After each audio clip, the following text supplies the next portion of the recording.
Hi hello నమస్తే welcome to our channel. నేను మీ Charmi. Present ఏపీలో ఎక్కడ చూసినా కూడా ఇన్ని రోజులు కొంచెం సైలెంట్గా ఉన్నా మొన్నటి నుంచి రోజా పేరు ఎక్కువగా వినిపిస్తోంది. నిజానికి ఆవిడ ఓడిపోయింది. నగరిలో ఓడిపోయినప్పటికీ కూడా ఆమెకి అహంకారం ఇంకా తగ్గనట్టుంది. అది ఎందుకు అంటున్నా అనుకుంటున్నారా?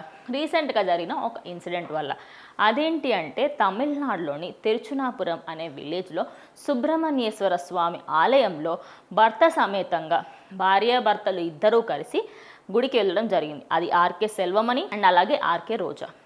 అయితే వీళ్ళిద్దరూ వెళ్ళడంతో పాటు అక్కడ తమిళ సినిమాలో, ఇటు తెలుగు సినిమాలోనే మంచి ఫేమ్ కాకుండా తమిళ సినిమాలలో కూడా మంచి ఫేమ్ సంపాదించిందని చెప్పుకోవచ్చు.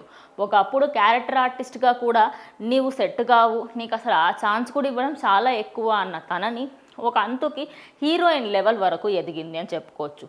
సినిమా పరంగా మంచి ఒక డిఫరెంట్ లెవెల్లో లైఫ్ని లీడ్ చేసింది. దాని తర్వాత డైరెక్టర్ సెల్వమణిని పెళ్లి చేసుకుంది. పెళ్లి చేసుకున్న తర్వాత పాలిటిక్స్లోకి వచ్చింది. పాలిటిక్స్లోకి వచ్చినప్పటి నుంచి ఇప్పటి వరకు వైఎస్ఆర్సీపీకే సపోర్ట్ ఇచ్చింది. అయితే ముందటి ప్రభుత్వం 2019లో నగరి నియోజకవర్గంలో గెలిచింది. దాని తర్వాత మొన్న జరిగిన ఎలక్షన్స్లలో ఓడిపోయింది.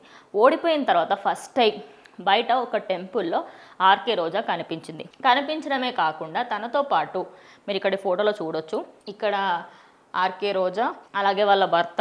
ఈ ఫ్రేమ్ అయితే మనకి మార్నింగ్ నుంచి సోషల్ మీడియాలో ఎక్కువగా చూస్తున్నాం.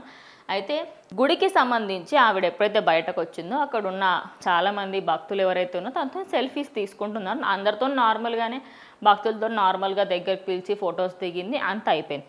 అయితే ఎప్పుడైతే పారిశుద్ధ కార్మికులు అంటే గుడి ఆవరణాన్ని క్లీన్గా ఉంచే వ్యక్తులు ఎవరైతే వచ్చారో ఒక ఇద్దరు ఆడవాళ్ళు రావడం జరిగింది. వాళ్ళతోని ఫోటో దిగడానికి మాత్రం సంకోచించింది. ఎందుకంటే చెయ్యి అడ్డం పెట్టి అక్కడే ఆగండి, ఇంకెంత ముందుకు వస్తారు అనే విధంగా అక్కడే ఆగండి అనేది హ్యాండ్ జెస్టర్స్తో చూపించింది. దానితో ఓకే నీకు పదవి పోయినా అహంకారం ఇంకా పోలేదు రోజా అంటూ సోషల్ మీడియాలో తన పైన ట్రోల్ స్టార్ట్ అయ్యాయి. ఇదేం ఫస్ట్ టైం కాదు. అంటే రోజాకి ముందు నుంచే తన లైఫ్లో ఇప్పుడు ఆల్రెడీ తన మీద ఎన్నో ట్రోల్స్ నడుస్తూ ఉన్నాయి. కానీ ప్రజెంట్ అంటే పరిశుభ్రంగా ఒక గుడిని ఉంచే వ్యక్తుల్ని దగ్గరికి రానియకుండా దూరం నుంచే సెల్ఫీ తీసుకోండి అనే విధంగా తను చేసిన ఈ చిన్న ఘటన చాలా మట్టుకు దుమారం లేపుతుంది అనుకోవచ్చు. మరి మొత్తంగా చూసుకుంటే సోషల్ మీడియా మొత్తంలో రోజానే చక్కర్లు కొడుతుంది అని చెప్పుకోవచ్చు.